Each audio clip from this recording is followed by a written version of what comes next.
Hello everyone. तो आज हम डिस्कस करने वाले हैं B pharma 7th semester instrumental methods of analysis subject का पीवाईक्यू क्वेश्चन पेपर है 2024 एंड 25 का। तो इसका हम एक लॉन्ग इंपॉर्टेंट क्वेश्चन को डिस्कस करने वाले हैं। तो क्वेश्चन होने वाला है हमारा, write a detail note on gas chromatography and discuss derivatization and temperature programming in gas chromatography. तो हम इसको फुल्ली डिटेल में डिस्कस करने वाले हैं। ओके, तो सबसे पहले देख लेते हैं हम गैस क्रोमेटोग्राफी की डेफिनेशन क्या होती है। Gas chromatography is a common types of chromatography. यह एक क्रोमेटोग्राफी की टाइप ही होती है students, use in analytical chemistry for separating and analysing compound that can be vaporised without decomposition. तो ये किस में यूज की जाती है, किस कंपाउंड में? जो ऐसे कंपाउंड होते हैं जो वेपराइज्ड हो जाते हैं विदाउट डिकम्पोजिशन के, तो उन कंपाउंड में हम गैस क्रोमेटोग्राफी का यूज करते हैं। किस लिए करते हैं? क्योंकि typical use of gas chromatography include testing the purity.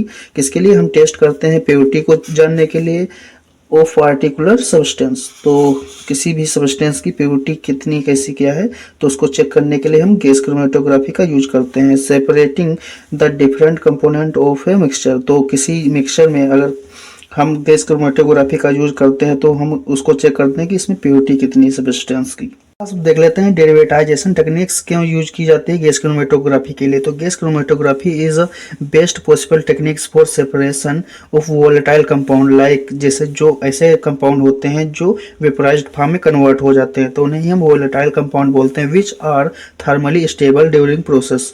तो ऐसे कौन कौन से होते हैं? कुछ फंक्शनल ग्रुप होते हैं स्टूडेंट्स, तो जैसे NH2 हो गया, OH हो गया, NH हो गया, SH एंड COOH। तो create problem in gas chromatography. तो इनको हम सॉल्व करने के लिए हम डेरिवेटाइजेशन टेक्निक्स का यूज करते हैं। So they need to be डेरिवेटाइज्ड।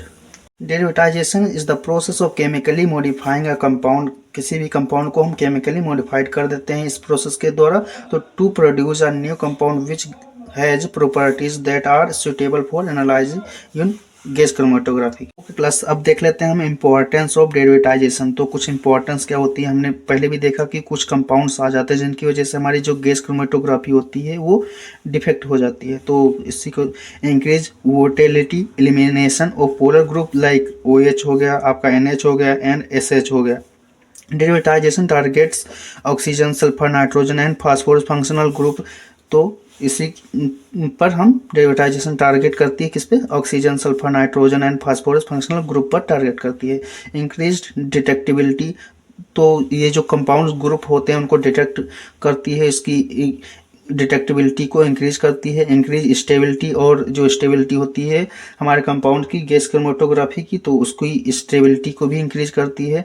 हमारी जो डेरिवेटाइजेशन टेक्निक्स होती हैं, to reduce adsorption of polar sample on active surface of column, wall and solid support.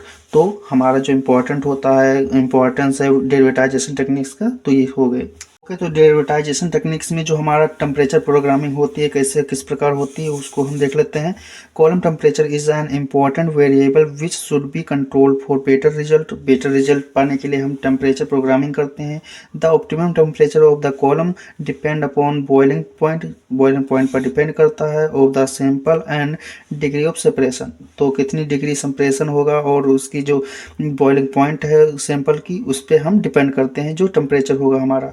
तो the temperature of the column can be controlled by jackets equipped with vapor of boiling liquid electrically heated metal blocks. Techniques used to control the temperature of column is known as temperature programming. तो जब हम इस technique का use करते हैं temperature को maintain के लिए, तो हम उसे ही हम क्या बोलते हैं? टेम्परेचर प्रोग्रामिंग बोलते हैं। Temperature programming generally consist of a series of isothermal या isothermal and temperature risk steps, जिसे हम बोल सकते हैं। तो हम एक डायग्राम के हेल्प से देखते हैं कि लीनियर और मल्टी लीनियर टेम्परेचर ग्राफ क्या होता है, तो उसी को हम समझने की कोशिश करते हैं। तो हम एक ग्राफ बना लेते हैं, जिससे यहाँ पर जो हमारे नंबर दिए गए हैं इनकी जगह पर ये होगा। जैसे फर्स्ट नंबर जो होगा यहाँ पर हमारा इनिशियल टेम्परेचर होगा, सेकेंड है इनिशियल टाइम होगा यहाँ पर, थर्ड पे है टेम्परेचर रेट होगी यहाँ पर, एंड फोर्थ पर फाइनल टेम्परेचर यहाँ से होगा। देन जो फिफ्थ है हमारा फाइनल टाइम, ये यहाँ तक हो गया। देन बाद में जब ठंडा हो जाएगा तो फिर कूल डाउन यहाँ पर हो जाएगा। तो इसी को हम समझेंगे बारी बारी से। कि जो फर्स्ट वाला जो था इनिशियल टेम्परेचर उसको हम देख लेते हैं। It should be such that the most volatile components are equally separated. तो this temperature is generally well below boiling point of lowest boiling component. तो ये जो हमारा होता है एक लोवेस्ट बॉइलिंग कंपोनेंट होता है, जहाँ पर जिससे हमारा जो फर्स्ट है यहाँ पर अभी स्टार्टिंग हुआ है, तो यहाँ पर अभी बॉइलिंग पॉइंट स्टार्ट है, तो अभी मतलब नॉर्मल है अभी इसका टेम्परेचर।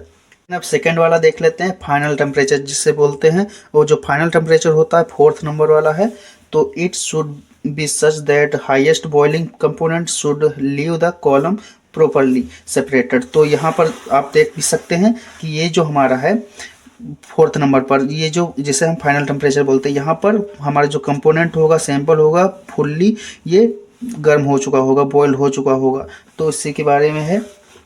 क्लास स्टेप थर्ड जो है द टेम्परेचर रेट। तो the temperature raise profile can be linear और मल्टी लीनियर, दो टाइप की हो सकती हैं। तो यहाँ पर हमारा जो कुछ डिफिनेशंस थी इसमें कंप्लीट हो गई हैं, और जो हमारा पूरा क्वेश्चन था वो भी सक्सेस पूरा कंप्लीट हो चुका है। तो thank you for watching this video.